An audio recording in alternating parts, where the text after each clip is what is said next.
नमस्कार दोस्तों, मैं नेमचंद टेक क्लास में आपका स्वागत करता हूं। ठीक है दोस्तों, देखिए, उम्मीद होगी कि आपकी तैयारी बहुत अच्छी चल रही होगी। ठीक है दोस्तों, देखिए दोस्तों, हम अभी तक जो बेसिक इलेक्ट्रिकल है उसका जो चैप्टर चल रहा है वो है हमारा चालक, कुचालक और अर्धचालक।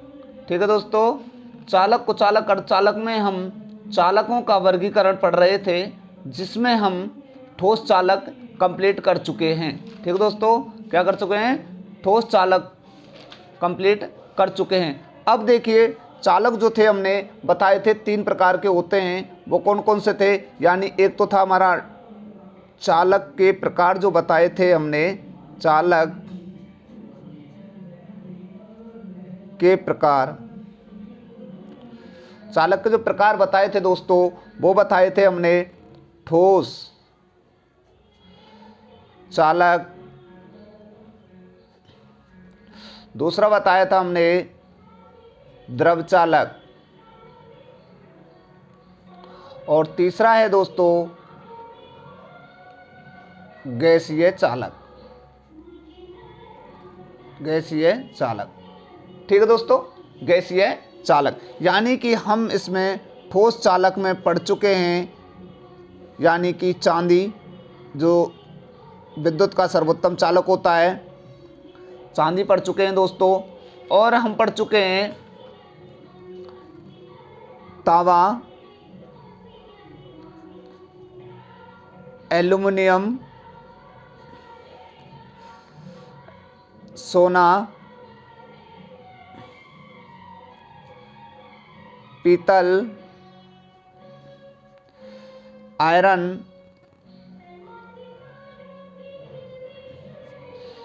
GI, galvanise iron. ठीक दोस्तों, और पढ़ चुके हैं हम सीसा यानी कि लेड।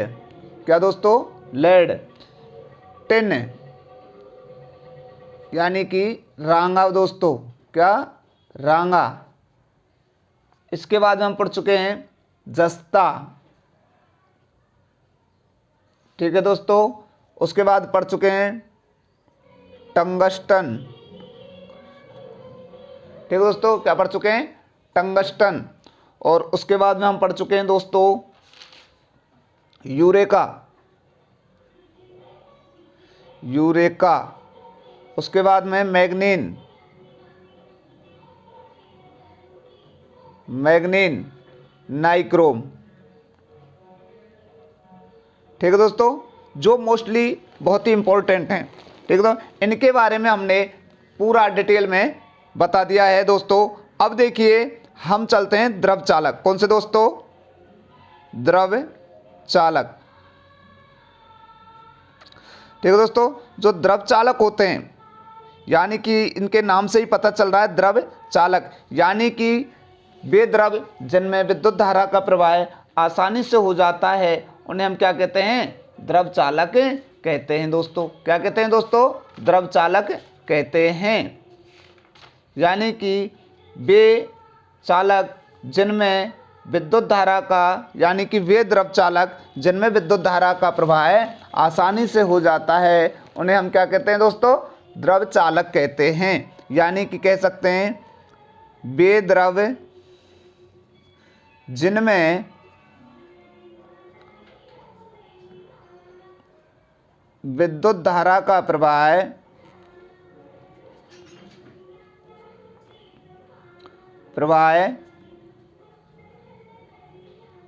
आसानी से हो जाता है, आसानी से हो जाता है,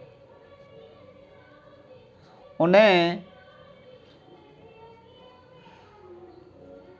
द्रव चालक कहते हैं दोस्तों। क्या कहते हैं दोस्तों? द्रव चालक कहते हैं। जैसे उदाहरण के तौर पर देखा जाए दोस्तों, तो द्रव चालक जो होते हैं वो हमारे, एक तो होता है पारा। कौन सा दोस्तों? पारा, जिसको हम शॉर्ट फॉर्म में लिखते हैं Hg। प्रतीक क्या है इसका पारे का? Hg। ठीक है दोस्तों, दूसरा है हमारा इलेक्ट्रोलाइट यानी विद्युत अपघट्ट। विद्युत अपघट्य। तो देखिए इनमें दोस्तों पूछता है जो पारा एक ऐसी द्रव धातु है जो विद्युत का चालक होती है। क्या होती है दोस्तों?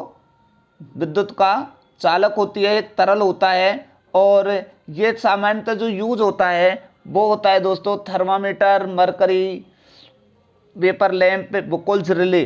क्वेश्चन पूछा जाता है बुकोल्ज रिले में क्या भरा होता है दोस्तों? क्या भरा होता है दोस्तों? तो वो भरा होता है दोस्तों हमारा पारा। ठीक दोस्तों, बुकोल्ज रिले कहाँ इस्तेमाल की जाती है? वो की जाती है ट्रांसफार्मर में। कहाँ इस्तेमाल की जाती है दोस्तों?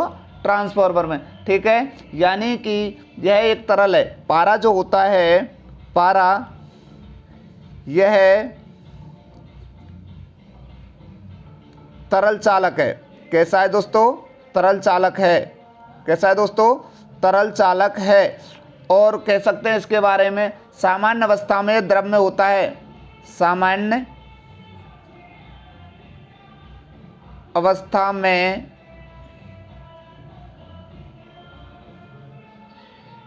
द्रव अवस्था में पाया जाता है। द्रव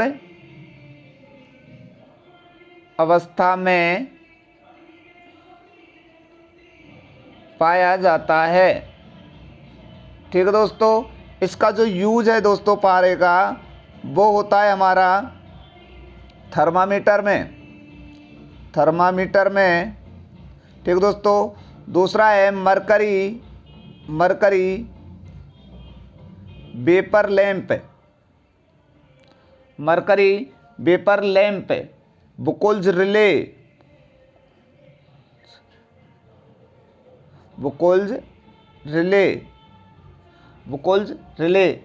मरकरी आर्क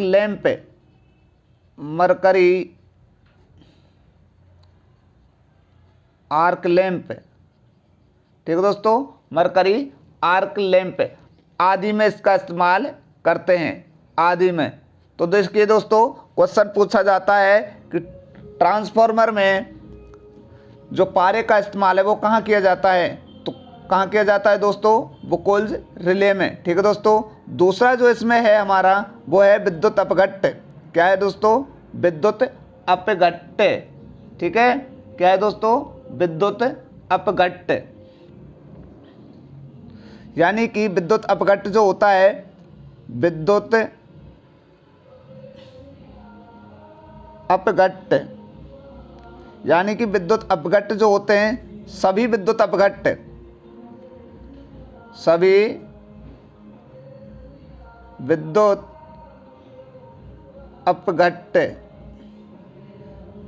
विद्युत के चालक होते हैं। कैसे होते हैं दोस्तों?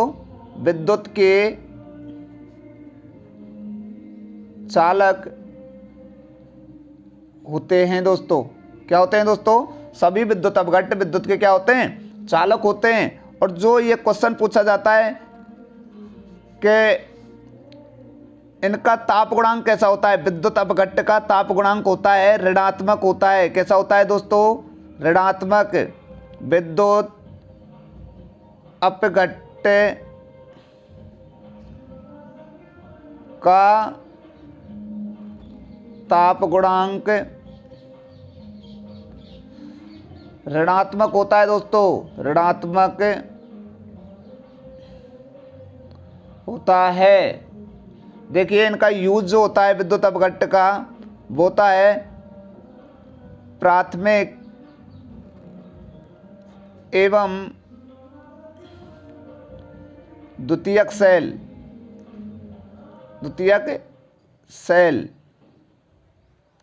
ठीक है दोस्तों, प्राथमिक एवं द्वितीयक सेल। और एक और है दोस्तों वो है इलेक्ट्रोप्लेटिंग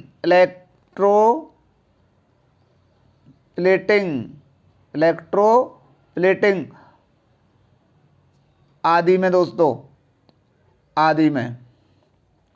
देखिए दोस्तों क्वेश्चन पूछा जाता है, अभी हम सेल और बैटरी पढ़ेंगे तो उसमें प्राथमिक सेल किसे कहते हैं और द्वितीयक सेल किसे कहते हैं। यानी प्राथमिक सेल वो होते हैं जिन्हें एक बार यूज में लिया जाता है। ठीक है दोस्तों, और द्वितीयक सेल वो होते हैं जिन्हें बार बार यूज में लिया जाता है, यानी कि उनको चार्जेबल सेल भी कहते हैं। क्या कहते हैं? चार्जेबल, ये चार्ज नहीं होते हैं प्राथमिक सेल, ठीक है दोस्तों।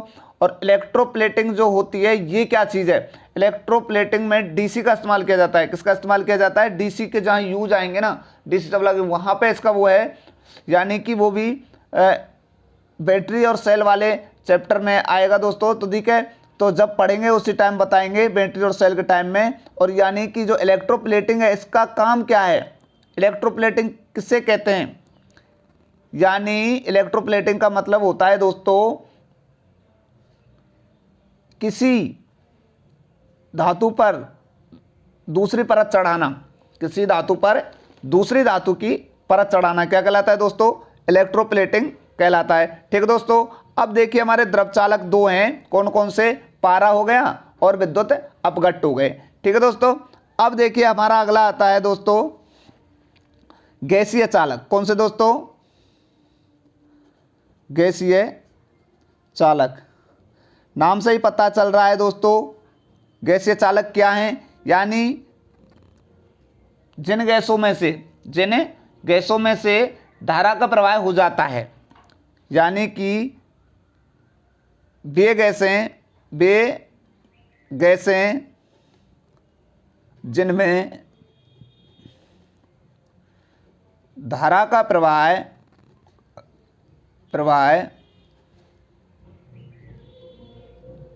आसानी से हो जाता है, आसानी से हो जाता है, उन्हें क्या कहते हैं, गैसीय चालक कहते हैं। उन्हें गैसीय चालक कहते हैं। ठीक दोस्तों, क्या कहते हैं, उन्हें गैसीय चालक कहते हैं। इनका जो ताप गुणांक है, गैसीय चालकों का ताप गुणांक, गैसीय चालकों का ताप गुणांक, गैसीय चालकों का ताप गुणांक, यानी ताप गुणांक जो होता है वो कैसा होता है दोस्तों, ऋणात्मक होता है। कैसा होता है दोस्तों, ऋणात्मक होता है। यानी कि जो शुद्ध धातुएं होती हैं, यानी कि हम जैसे ठोस धातुओं की बात करें, चालकों की बात करें, ठोस चालकों की, तो उनका क्या होता है प्रतिरोध ताप गुणांक, वो होता है धनात्मक। यानी कि गैसीय चालकों का जो प्रतिरोध हो ताप बढ़ने पे घटता है, प्रतिरोध ताप बढ़ने पे घटता है। और जो द्रव चालक हैं उनका भी क्या होता है, ऋणात्मक होता है दोस्तों। ठीक है, ये ध्यान रखना दोस्तों, पूछा जाता है विद्युत अपघट्ट का ताप गुणांक कितना होता है, विद्युत अपघट्ट का ताप गुणांक कैसा होता है, तो वो होता है दोस्तों ऋणात्मक। कैसा होता है दोस्तों, ऋणात्मक। ठीक है दोस्तों। देखिए अब हम पढ़ते हैं आगे, हमारे चालक तीनों चालक कंप्लीट हो चुके हैं, ठोस चालक, द्रव चालक और गैसीय चालक। ठीक है दोस्तों।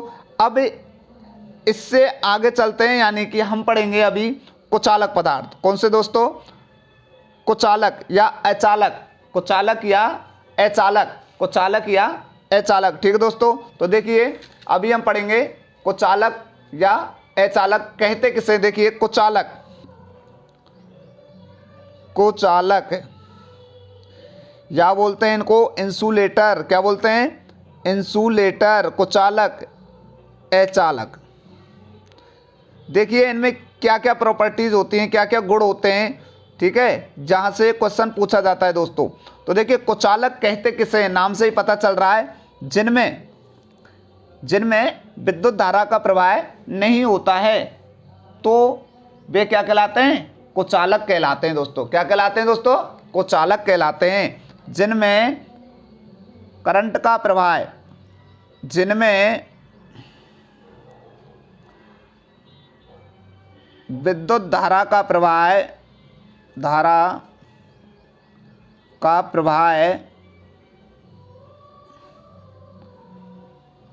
नहीं होता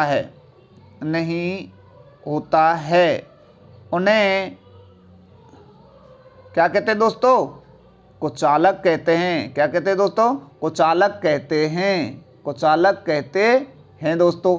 ठीक है दोस्तों, क्या कहते हैं, कुचालक कहते हैं। जिनमें विद्युत धारा का प्रवाह नहीं होता है उन्हें कुचालक कहते हैं। यानी कि हम समझ सकते हैं दोस्तों, इसका अगला पॉइंट जो है वो है इनकी अंतिम कक्षा में, इनकी अंतिम कक्षा जो होती है ना दोस्तों, अंतिम कक्षा में जो इलेक्ट्रॉन होते हैं दोस्तों, पूछा जाता है दोस्तों चालक की हो या कुचालक की हो या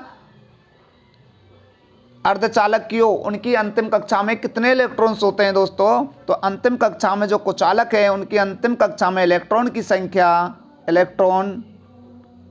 संख्या कितनी होती है दोस्तों, 4 होती है दोस्तों, ध्यान रखना।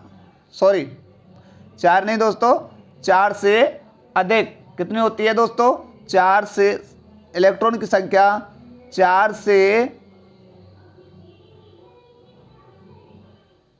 अधिक होती है, यानी कि अर्धचालकों में होती है 4। ठीक है दोस्तों, और 4 से कम जो होगी वो किस में होगी, चालकों में। ठीक है दोस्तों, तो देखिए कुचालक जो होते हैं उनकी अंतिम कक्षा में कितने इलेक्ट्रॉन्स होते हैं दोस्तों, 4 से अधिक, 4 से अधिक।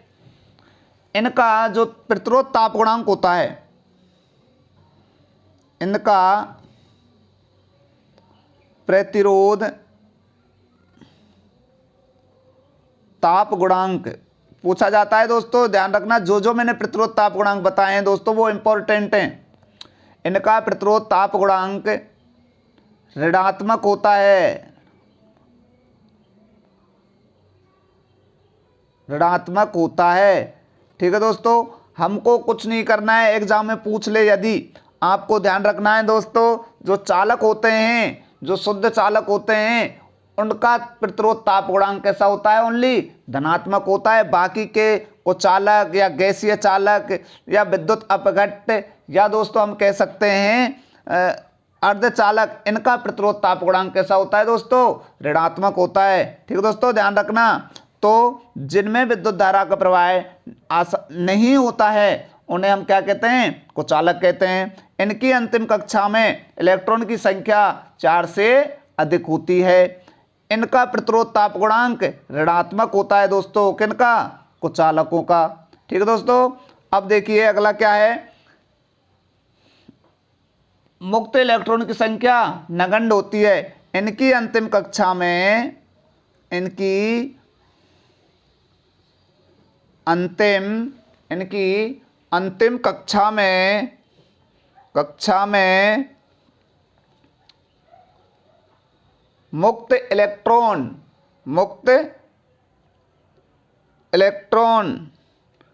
की संख्या कैसी होती है दोस्तों, नगण्य होती है। ठीक है दोस्तों, इनकी अंतिम कक्षा में मुक्त इलेक्ट्रॉन की जो संख्या होगी वो कैसी होती है दोस्तों, नगण्य होती है दोस्तों। कैसी होती है, नगण्य होती है। और हम इनकी जो इलेक्ट्रॉन है, इनके जो इलेक्ट्रॉन है आपस में कैसे जुड़े होते हैं, कुचालकों में इलेक्ट्रॉन जो होते हैं वो आयनिक बंध से जुड़े होते हैं। कैसे जुड़े होते हैं, और हमने बताया था चालकों में कैसे जुड़े होते हैं, धात्विक बंध से। किससे दोस्तों, धात्विक बंध से। ध्यान रखना दोस्तों, वेरी वेरी इंपॉर्टेंट क्वेश्चन है कि कुचालकों में जो इलेक्ट्रॉन हैं वो आपस में कैसे जुड़े होते हैं, तो वो जुड़े होते हैं दोस्तों आयनिक बंध से। यानी कि हम कह सकते हैं कुचालकों में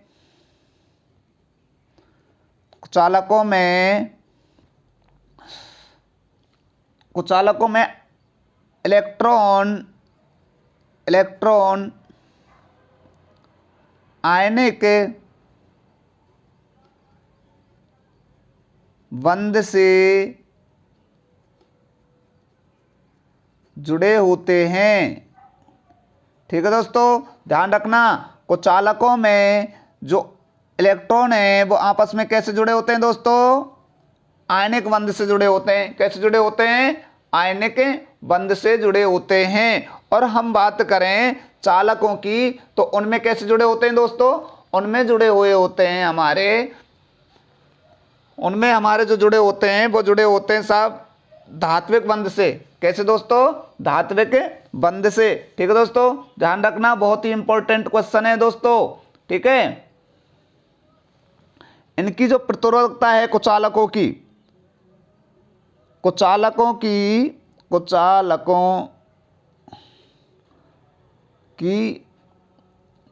प्रतिरोधकता बहुत उच्च होती है। कैसी होती है? उच्च होती है। वो कितनी होती है? 10⁸ से 10⁸18। ठीक है दोस्तों, 10⁸ से 10⁸18 ओम मीटर होती है दोस्तों। कैसी होती है? ओम मीटर। ठीक है दोस्तों, तो ये होती हैं कुछ प्रॉपर्टीज। ये क्या होती हैं? कुछ प्रॉपर्टीज होती हैं। किसमें? कुछ गुण होते हैं। किसमें होते हैं दोस्तों? कुचालकों में। ठीक है दोस्तों, तो देखिए अगला जो हम पढ़ेंगे ये कुचालकों की क्या हो गई? कुचालकों की कुछ प्रॉपर्टी हो गई, जहां से हमेशा 1-2 क्वेश्चन हमेशा पूछता है। ठीक है दोस्तों, डायरेक्ट परिभाषा भी दे देता है। कुचालक किसे कहते हैं, या कुचालक होते हैं जिनमें विद्युत धारा का प्रवाह नहीं होता है। या पूछ लेता है कि कुचालकों की अंतिम कक्षा में कितने इलेक्ट्रॉन्स होते हैं, तो वो होते हैं दोस्तों 4 से अधिक। इनकी प्रतिरोध ताप गुणांक कितनी होती है कुचालकों की दोस्तों? तो वो होती है ऋणात्मक। कैसी होती है दोस्तों? ऋणात्मक। इनकी अंतिम कक्षा में जो मुक्त इलेक्ट्रॉन की संख्या होती है वो कैसी होती है दोस्तों? नगण्य होती है दोस्तों। और यानी कुचालकों में जो इलेक्ट्रॉन है वो आपस में आयनिक बंध से जुड़े होते हैं दोस्तों। ठीक है दोस्तों, तो देखिए हम अगला इनका वर्गीकरण करते हैं। जैसे हमने चालकों का वर्गीकरण किया था उसी प्रकार से हम इनका वर्गीकरण करेंगे दोस्तों।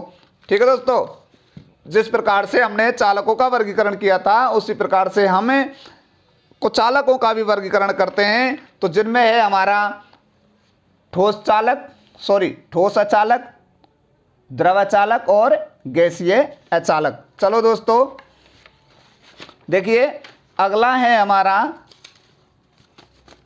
अचालकों का वर्गीकरण। अचालकों का वर्गीकरण देखिए दोस्तों, अचालकों का वर्गीकरण। ठीक है दोस्तों, यहां से भी बहुत इंपॉर्टेंट क्वेश्चन पूछे जाते हैं हर बार। ठीक है दोस्तों, तो देखिए पहला होता है हमारा ठोस, द्रव और गैस। यानी कि देखिए पहला है ठोस कुचालक या अचालक,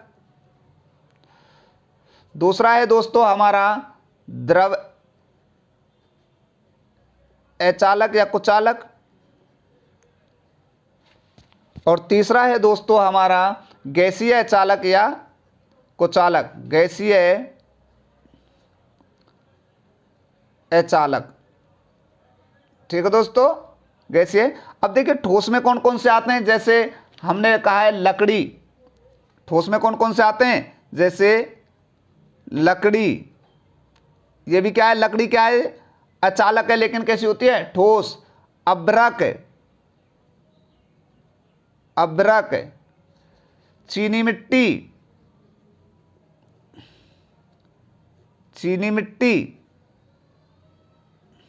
ठीक है दोस्तों, मार्बल और कांच आदि। ये किस श्रेणी में आते हैं दोस्तों? ठोस अचालक की श्रेणी में। अब देखिए द्रव अचालक कौन सा है? द्रव अचालक है हमारा खनिज तेल। कौन सा है दोस्तों? खनिज तेल। ठीक है दोस्तों, और गैसीय में कौन सा होता है दोस्तों? गैसीय में होता है हमारा शुष्क हवा। वेरी वेरी इंपॉर्टेंट है दोस्तों, हर बार एग्जाम में पूछा जाता है। हर बार एग्जाम में पूछा जाता है कि हवा क्या है? विद्युत की हवा होती है चालक, कुचालक या अर्धचालक। तो ये होती है भैया शुष्क अवस्था में। कैसे दोस्तों? शुष्क अवस्था में जो होती है वो होती है हमारी कुचालक। कैसी होती है? कुचालक। शुष्क हवा और हाइड्रोजन ठीक है दोस्तों, ये दोनों कैसे हैं, विद्युत की कुचालक हैं दोस्तों। ठीक है, यहां जो अब हम इन तीनों के बारे में बारी बारी से एक्सप्लेन करेंगे दोस्तों, जहां से क्वेश्चन आता है हमको वही चीजें पढ़नी है दोस्तों। देखिए, पहला है हमारा शुष्क हवा, शुष्क हवा, शुष्क हवा। ठीक है दोस्तों, शुष्क हवा, ड्राई एयर, क्या दोस्तों, ड्राई एयर। ठीक है दोस्तों, शुष्क हवा के बारे में हमेशा पूछता है कि इसकी डाइलेक्ट्रिक स्ट्रेंथ कितनी होती है, डाइलेक्ट्रिक स्ट्रेंथ कितनी होती है। हाँ, तो देखिए हम एक चीज भूल गए थे वहां पे, जो कुचालक होते हैं, जो कुचालक होते हैं उनकी डाइलेक्ट्रिक स्ट्रेंथ कैसी होती है, हाई होती है। क्या होती है दोस्तों, हाई होती है। डाइलेक्ट्रिक स्ट्रेंथ कुचालकों की डाइलेक्ट्रिक स्ट्रेंथ कैसी होती है दोस्तों, हाई होती है। अब देखिए डाइलेक्ट्रिक स्ट्रेंथ कहते किसे हैं, अब डाइलेक्ट्रिक स्ट्रेंथ कहते हैं दोस्तों कि जब वह पदार्थ या वह पदार्थ जो जिस वोल्टेज पे ब्रेकडाउन हो जाता है, उच्चतम वोल्टेज पे ब्रेकडाउन यानी पंचर हो जाता है, वह इंसुलेटर या वह पदार्थ जो उच्चतम वोल्टेज पर क्या हो जाता है या ऊष्मा पाकर क्या हो जाता है, ब्रेक हो जाता है, पंचर हो जाता है, तो उस पदार्थ की उस अवस्था को हम क्या कहते हैं, डाइलेक्ट्रिक स्ट्रेंथ कहते हैं। यानी कि वह उच्चतम सहन सीमा है उसकी जिस पर वो पंचर हो जाता है। ठीक है दोस्तों, तो उसको कहते हैं हम उस पदार्थ की डाइलेक्ट्रिक स्ट्रेंथ। तो देखिए कुचालकों की डाइलेक्ट्रिक स्ट्रेंथ क्या होती है, उच्च होनी चाहिए, जिससे उनमें करंट नहीं प्रवाहित हो। ठीक है दोस्तों, अब देखिए शुष्क हवा पूछी जाती है। शुष्क हवा जो होती है वो विद्युत की क्या है, तो वो विद्युत की होती है दोस्तों, क्या होती है, शुष्क हवा कुचालक। ठीक है, और यदि हम बात करें जब ये नमी ले लेती है, क्या ले लेती है दोस्तों, नमी, तो ये होती है हमारी चालक बन जाती है। क्या बन जाती है, चालक। यह एक, देखिए इसके बारे में लिखेंगे, यह एक अच्छा कुचालक है। क्या है ये, कुचालक है दोस्तों, क्या है, एक अच्छा कुचालक है। इसका जो यूज होता है, अब क्वेश्चन पूछा जाता है कि ओवरहेड लाइन में, ओवरहेड लाइनों में कुचालक का काम कौन करता है, कुचालक का काम कौन करता है, तो वो करता है हमारा शुष्क हवा। ठीक है दोस्तों, ओवरहेड लाइनों में, ओवरहेड लाइन में शुष्क हवा, शुष्क हवा कुचालक का काम करती है, कुचालक का कार्य करती है। ठीक है दोस्तों, शुष्क हवा किसका काम करती है, पूछा जाता है दोस्तों, एग्जामों में पूछा जाता है। ओवरहेड लाइनों में जो कुचालक का काम कौन करता है, शुष्क हवा। और एक जो क्वेश्चन है हमेशा पिछली बार 2018 की भर्ती में भी आया है दोस्तों, वो है 2018 की भर्ती, जो राजस्थान विद्युत बोर्ड की जो भर्ती है उसमें भी पूछा गया है दोस्तों कि इसकी डाइलेक्ट्रिक स्ट्रेंथ कितनी होती है, शुष्क हवा की डाइलेक्ट्रिक स्ट्रेंथ कितनी होती है, तो वो होती है दोस्तों 3 kV पर mm, 3 kV पर mm, यानी कि इसकी डाइलेक्ट्रिक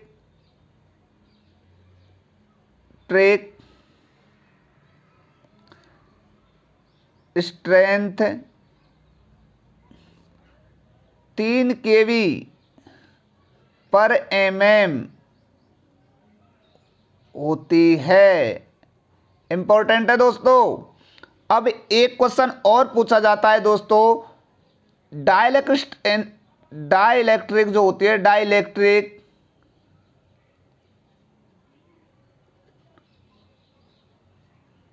स्ट्रेंथ की इकाई, यह भी पूछी जाती है दोस्तों, डाइलेक्ट्रिक स्ट्रेंथ की इकाई कितनी होती है दोस्तों। डाइलेक्ट्रिक स्ट्रेंथ की जो इकाई होती है दोस्तों वो होती है हमारी केवी पर mm, ध्यान रखना दोस्तों, केवी पर mm, दिमाग में बैठा लो, मेमोरी में एकदम फिट कर लो दोस्तों, वेरी वेरी इंपॉर्टेंट है, ठीक है। और ये भी वेरी वेरी इंपॉर्टेंट है, यानी कि ये जो है डाइलेक्ट्रिक रेजिस्टेंस जो हवा की पूछी गई 2018 राजस्थान विद्युत विभाग में ये क्वेश्चन पूछा गया था दोस्तों, ठीक है, ध्यान में रखना। वीडियो लाइक एवं अच्छी लगी हो तो लाइक कर दें और शेयर करें, कमेंट्स करें, ठीक है दोस्तों।